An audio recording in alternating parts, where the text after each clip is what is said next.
नमस्कार दोस्तों, स्वागत है आपका योगी इन्फो में। दोस्तों जरा सोचिए, अगर भारत का पूरा नॉर्थ ईस्ट कल को सिर्फ 22 किलोमीटर की एक पतली पट्टी पर निर्भर हो जाए और उस पट्टी के चारों तरफ हिंसा, कट्टरपंथ और विदेशी ताकतों की एंट्री बढ़ जाए, तो सवाल यह नहीं है कि बांग्लादेश में क्या हो रहा है। दोस्तों सवाल यह है कि भारत इसके लिए कितना तैयार है। यह एक ध्यान से समझने वाली चीज है। इससे पहले अगर आप लोगों ने मेरे चैनल को सब्सक्राइब नहीं किया, चैनल को सब्सक्राइब कर लें ताकि जो भी न्यू अपकमिंग वीडियोस की नोटिफिकेशन तो आप लोगों को टाइम टाइम मिलती रहे। तो चलिए दोस्तों, समय व्यर्थ ना करते हुए चलते अपने टॉपिक पर और बात करते हैं भारत बांग्लादेश रिश्तों की। भारत और बांग्लादेश का रिश्ता सिर्फ पड़ोसी देश का रिश्ता नहीं है।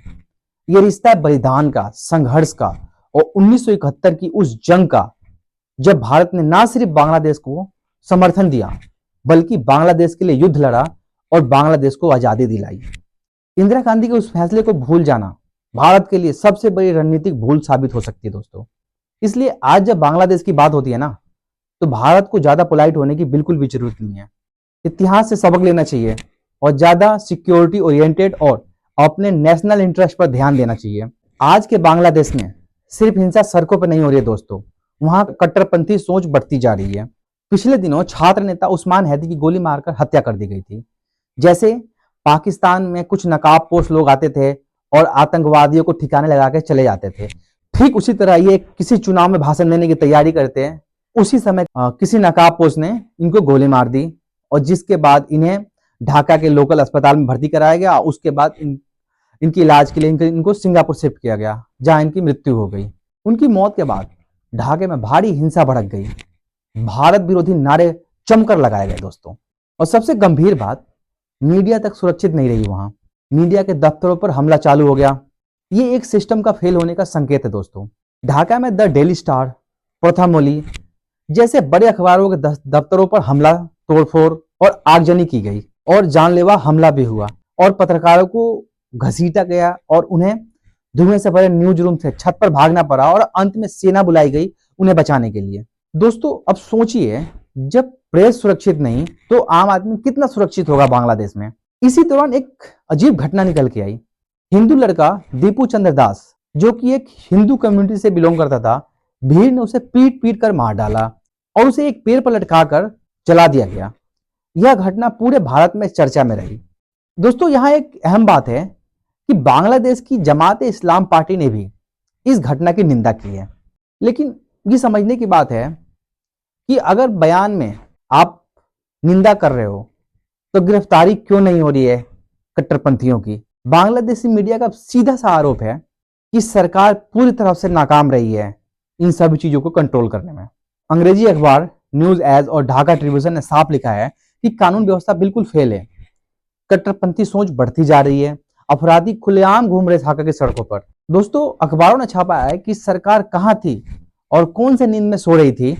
ये सवाल सिर्फ बांग्लादेश के लिए नहीं बल्कि भारत के लिए एक साफ चेतावनी है। अब दोस्तों ध्यान दीजिए, जब देश अस्थिर हो, सरकार कमजोर हो, भीड़ कानून से ऊपर हो जाए तो कौन फायदा उठा सकता है। सवाल बहुत गंभीर है और जवाब भविष्य में।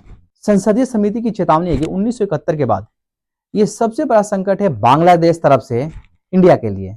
भारत की विदेश मामलों की संसदीय समिति की रिपोर्ट कहती है 1971 की जंग के बाद पहली बार भारत को बांग्लादेश से जुड़ा इतना बड़ा राजनीतिक संकट झेलना पड़ रहा है।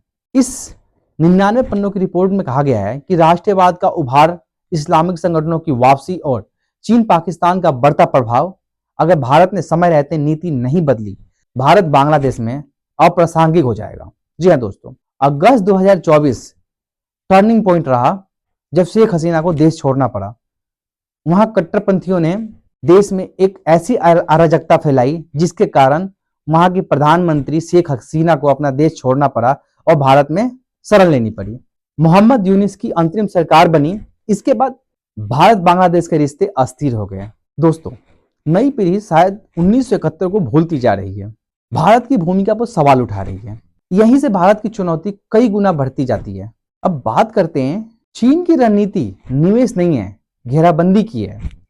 चीन बांग्लादेश में ढेरों निवेश कर रहा है और भारत को एक तरीके से घेरने का प्रयास कर रहा है। जैसे मोंगला पोर्ट में निवेश कर रहा है, लाल मोनीहट एयरबेस का विकास कर रहा है, राजनीतिक दलों से संपर्क में है।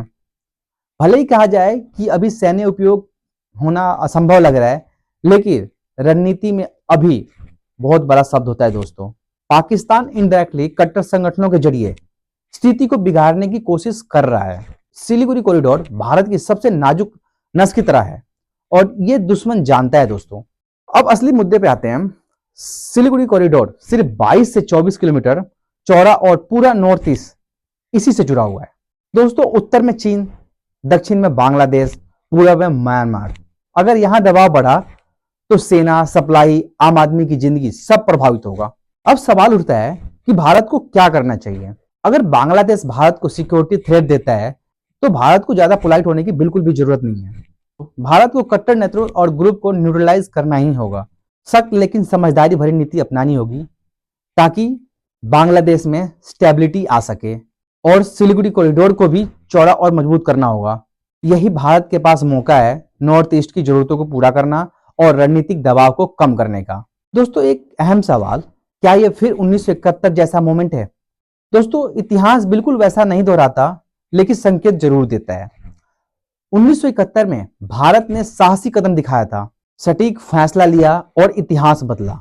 दोस्तों आज की परिस्थितियां भी कहती है कि मजबूत कदम उठाने की सख्त जरूरत है। बांग्लादेश का मुद्दा सिर्फ बांग्लादेश का नहीं है, ये जुड़ा है भारत की सुरक्षा से, नॉर्थ ईस्ट की भविष्य से और भारत की रणनीतिक ताकत से। अगर भारत अभी भी नहीं जागा तो बाद में भारत के पास विकल्प बहुत कम रह जाएंगे। दोस्तों अगर आप चाहते हैं कि सिलीगुड़ी कॉरिडोर पर एक सेपरेट वीडियो बनाई जाए तो आप मुझे कमेंट जरूर करें और अगर वीडियो अच्छी लगी तो वीडियो को लाइक करें, चैनल को सब्सक्राइब करें। नमस्कार दोस्तों, धन्यवाद।